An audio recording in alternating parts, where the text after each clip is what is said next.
I have the distinct pleasure of being your MC tonight. My name is Rod Avery. I'm the past president of the El Dorado County Fair Board Association. And usually we have someone here from the Fair Board, and I'm the only one that had the tuxedo. So let's start. Put my eyes on so I can read this. It's my pleasure to introduce our 3 El Dorado Rose candidates. Our first candidate is Suzanne Ball.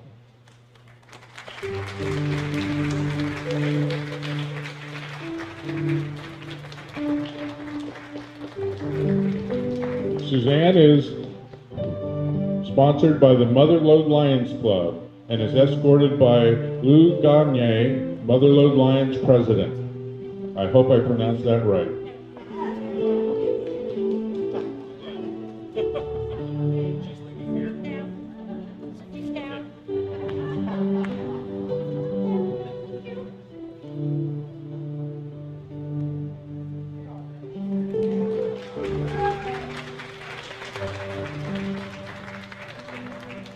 Our next candidate is Tina Sievert.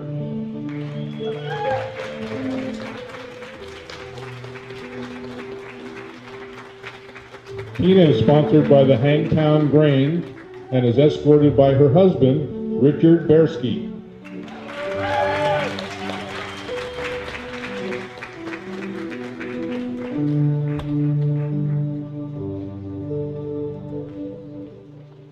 And our third candidate tonight is Anita Young.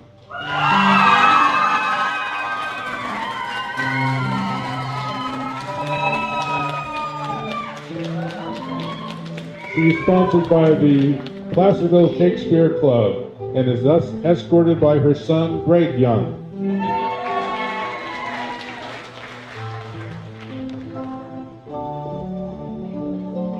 And finally, our Golden Rose, Norman Dean Carpenter.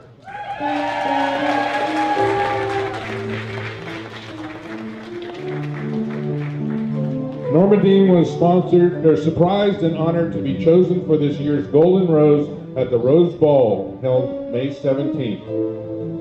The Golden Rose is a lady who is over 60 and has been active in the community, but for a number of reasons would not be able to meet the demands of being the Rose during the year. How about some warm applause for these outstanding ladies?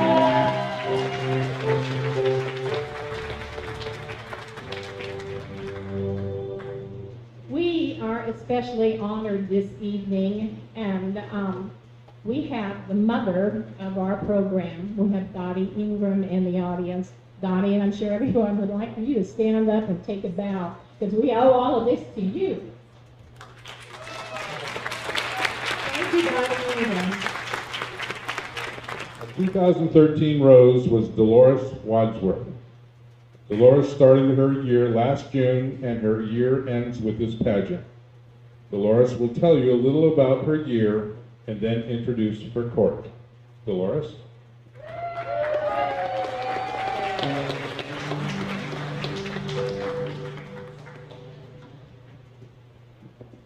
Hi, everybody.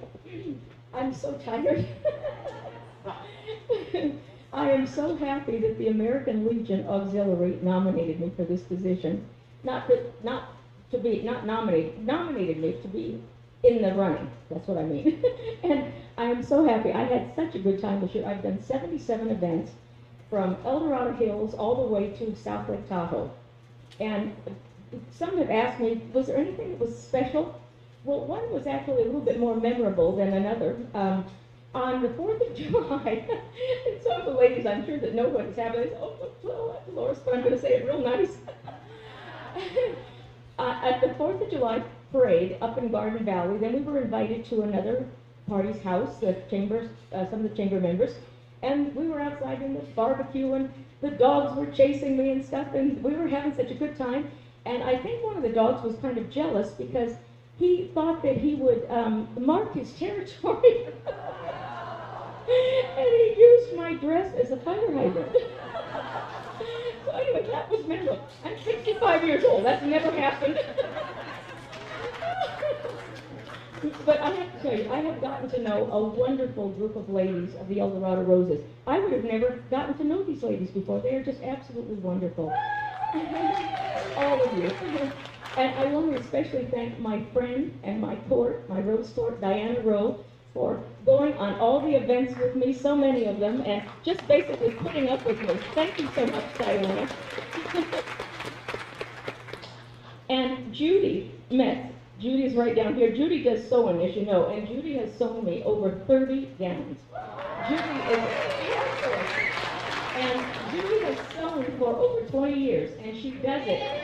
Judy does it. She volunteers her time, and she does it for the candidates, for the roses, if they needed. Lots of the roses sew their own, but I am the one that doesn't sew anything. So anyway, Judy, thank you so much. I couldn't have done it without you. You are a gem. And my escort, he's sitting way up in the back row there, and I can't see him, but I know he's here. Dirk Lackey, I want to thank him for accompanying me this last year, and especially his wife, who was my good friend Lois. You all hear about Lois. Lois, thank you for letting me borrow him.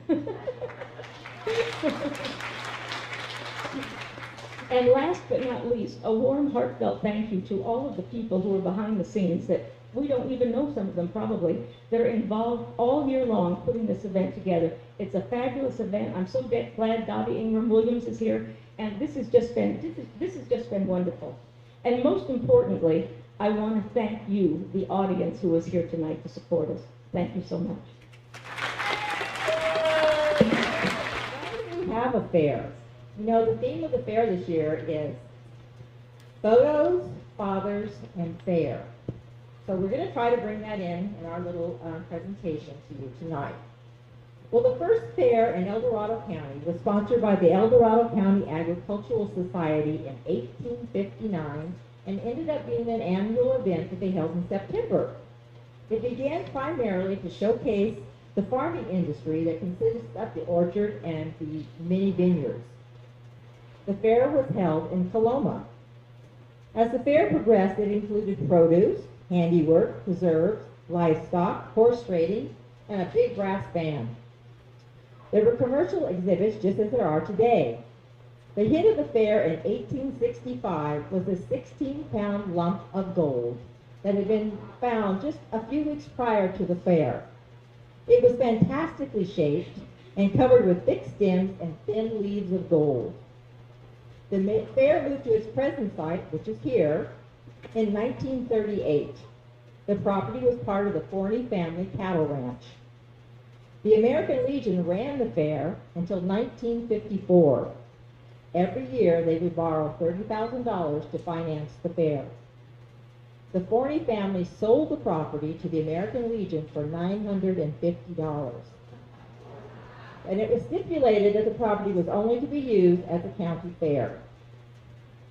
The property was given to the county in 1941, and the county took over running the fair once they received funds from the state. Although gone are the heirloom fruits and vegetables that originated during the first fair and the fabulous gold discovery, you'll still find plenty of fascinating exhibits. One event that was added in 1976, due in large part to Dottie, was the establishment of the El Dorado Rose program. Our rose with the most seniority is Betty Harvey Taylor.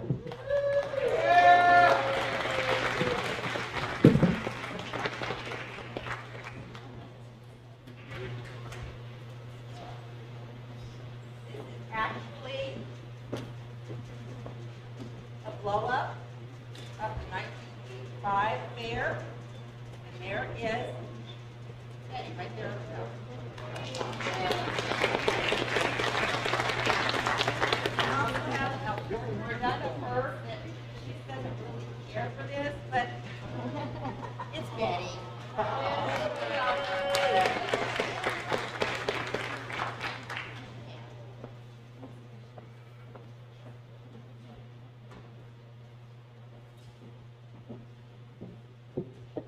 Betty was elected El Dorado Rose in 1980, and she was sponsored by the El Dorado County Chamber of Commerce. Did you know that Betty was born in Canada? And she had to fight really hard to become a U.S. citizen because that was very important to her. Betty married young, and she had 2 children. She had Nancy and Gary. And as a young newlywed, she actually lived in a log cabin. And it didn't have any running water, electricity, or indoor plumbing. She also had a wood stove that she cooked all their meals on. Betty really was a pioneer. As she ran for Rose and her fellow candidates, they attended the first Rose Ball. 1980 was also the year that our official song, El Dorado Rose, was first sung, and since Betty was selected to be the Rose, she was the first one to ever have the song sung to her. Betty formed the first Rose Committee and served as president for many years, while at the same time, she served as the Rose Pageant director for 16 years. Guess what, Betty? I got 11 to go before I catch you. Betty rode the wagon train in 1981 from Round Hill, Nevada through South Lake Tahoe, ending in Placerville. She rode the entire week's trip. By the end of the trip, she was bruised and sunburned, but she had had the time of her life. And Betty's hope is that all the Roses who come after her will have just as many wonderful experiences and memories that she has had. And we thank you, Betty, for all your years of service to us.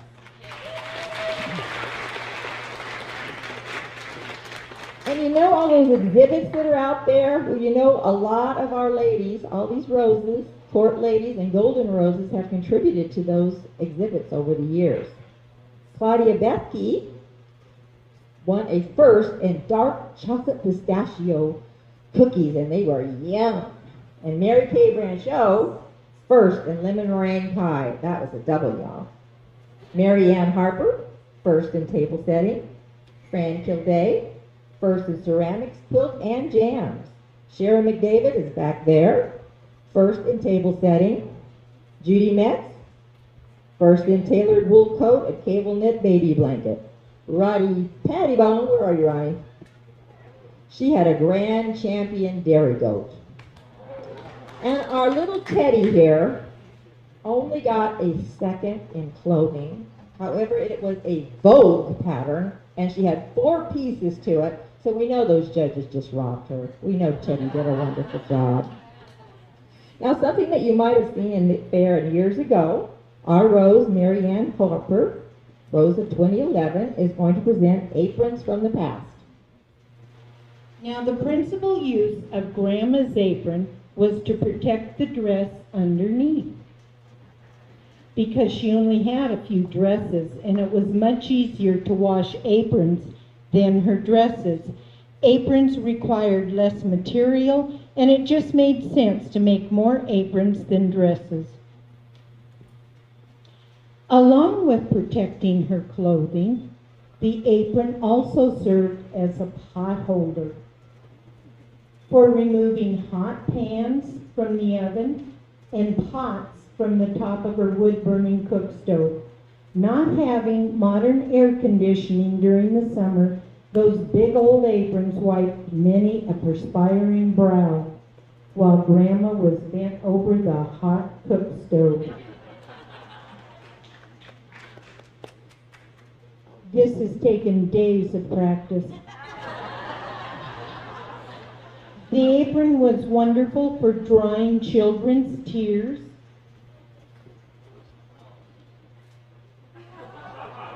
And even on occasion was used for cleaning out dirty ears. Then went back to cooking. When company came, those aprons were ideal hiding places for shy children to hide behind while being worn by mother or grandmother. Poor little rascals. While down tending to the hens at the chicken coop, the apron many times was used for carrying eggs back up to the house, or an occasional fussy chick. And sometimes we forgot our fussy chick.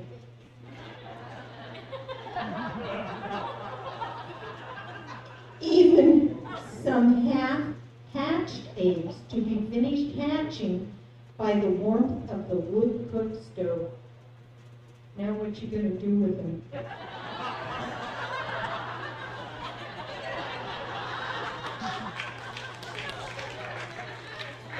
Some things we just didn't think through.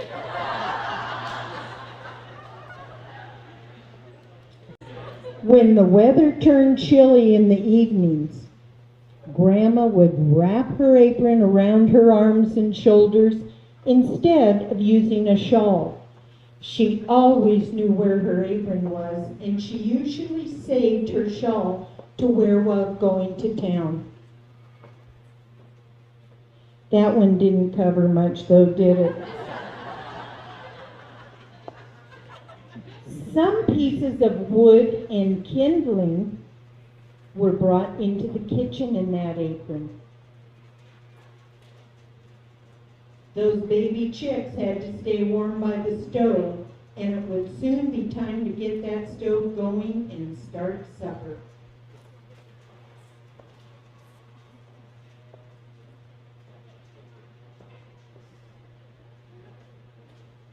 I guess she's gonna keep it. From the garden, that apron carried all sorts of vegetables into the kitchen.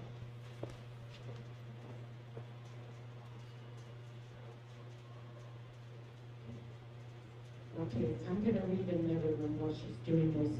In the fall, the apron was used to bring in apples that had fallen from the trees or grapes that were ready to be harvested.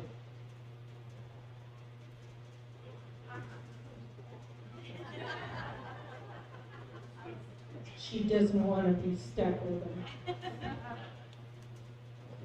Now, from the garden, that apron carried all sorts of vegetables into the kitchen. And after the peas had been shelled by Grandma while sitting on the porch, she used her apron to carry out the hulls to a compost pile.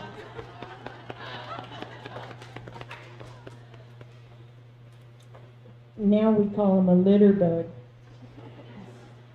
When unexpected company was seen coming down the road, it was surprising how much furniture that old apron could dust in a matter of seconds, be tossed out of sight, and a clean one take its place, and no one was the wiser.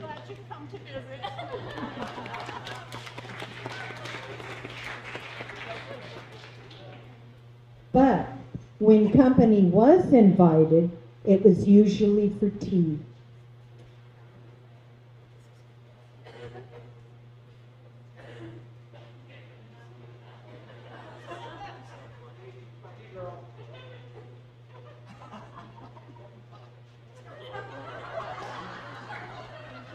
Okay.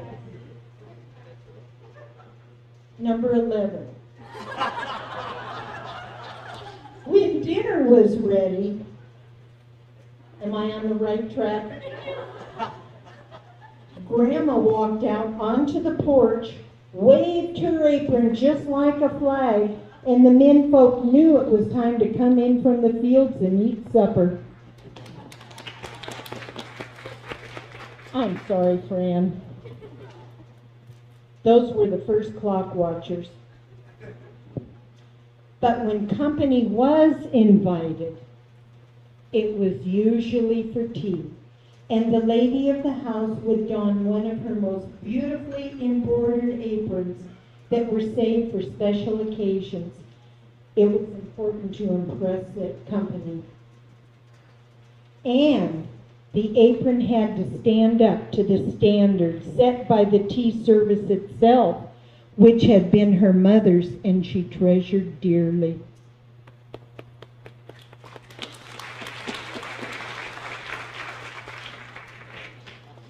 Now, modern man has come upon the scene.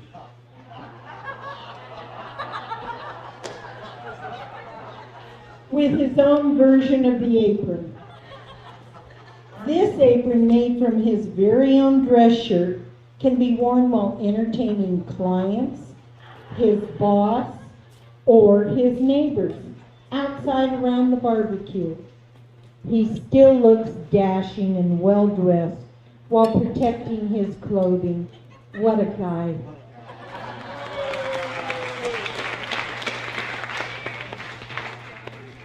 We can rope him into almost anything. Grandma used to set her hot apple pies on the windowsill to cool.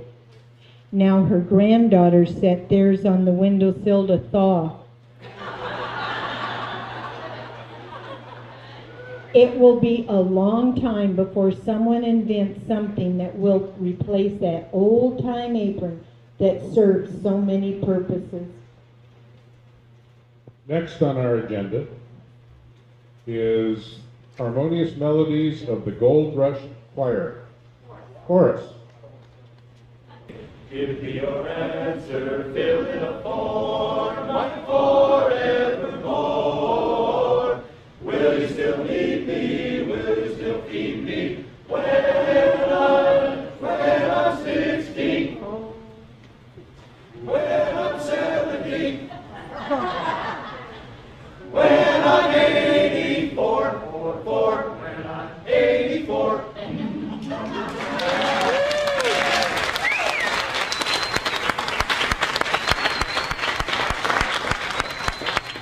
At this point, I would like to present the past El Dorado Roses. Will our past roses please stand?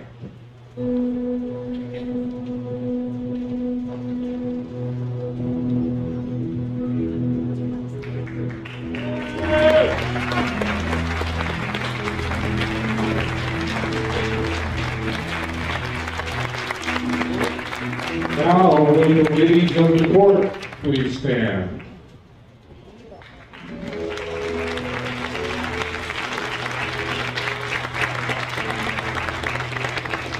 And finally, will the golden roses please stand?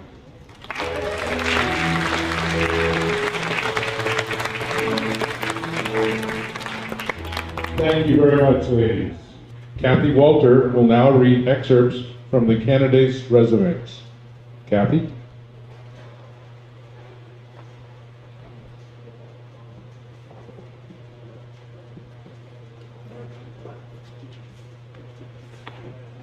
Okay, it's getting close, it's getting exciting.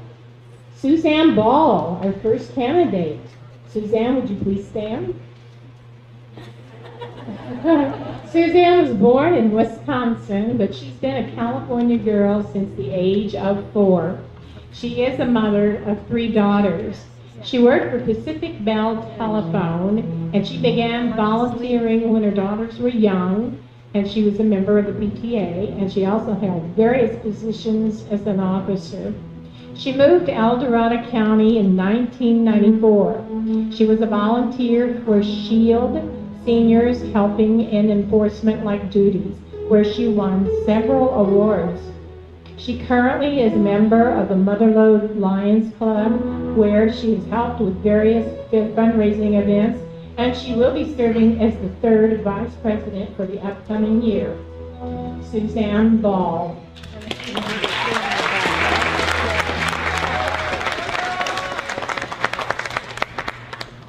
Our next candidate is Tina Sievert. Tina is a native of California. She moved to Placerville at the age of 5. She's been married for 33 years, and she's the mother of 1 son. She was a public employee in El Dorado County for most of her working years. Tina was very active in the 4-H club during her formative years. And as a mom, she was active in many school activities, such as the snack bar during sports games for her son. Since retirement, she has been a volunteer for the American River Folk Society, and she served as a docent for both the Fountain and Talman Museum and the El Dorado County Museum. She's also a member of the Kelsey Community Association, where she has served as their secretary. Thank you, Tina.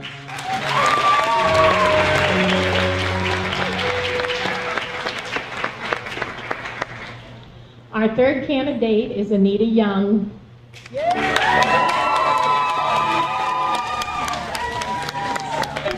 kids and grandkids out there. Anita is a Southern lady, but she moved to Placerville in 1964. She is the mother of 5 children. And Anita has held many jobs during her many years in Placerville, and she currently works part-time for the Cordially Your Travel. Volunteer service began with the Children's School. She's done fundraising for ALS, MS, and cancer research. She has been involved with Rag & Train parades and the Hangtown Jazz Jubilee. She's received awards from the Toastmasters and the El Dorado County Chamber of Commerce Appreciation Award. Thank you, Anita.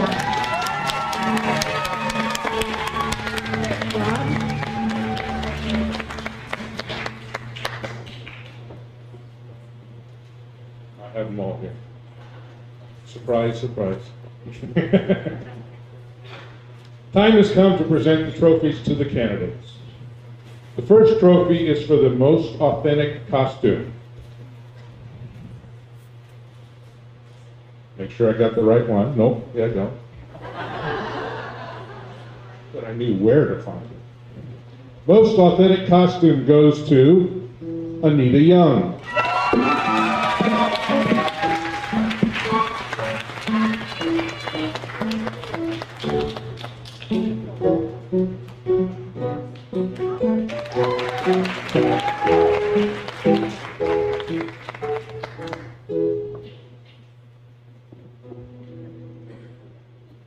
The best costume reproduction goes to Tina Siebert.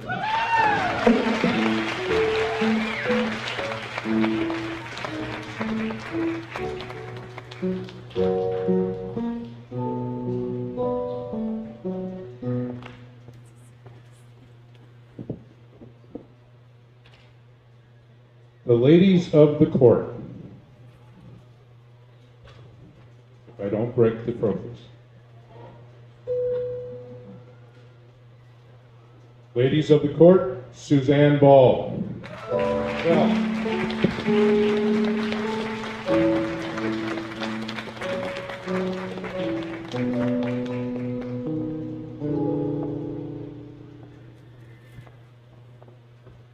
And Anita Young.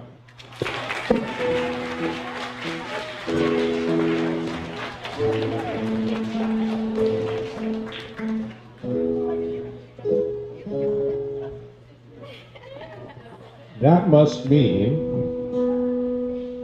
there's only one trophy left. Miss El Dorado Rose 2014, Tina Siebert.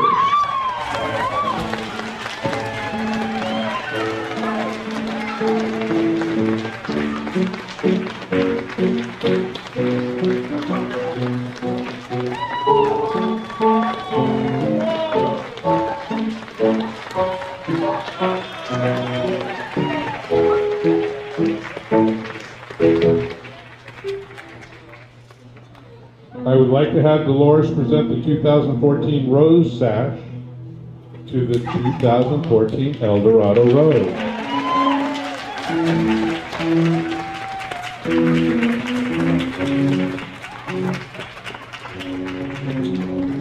Kathy will present the necklace and roses to our 2014 El Dorado Rose.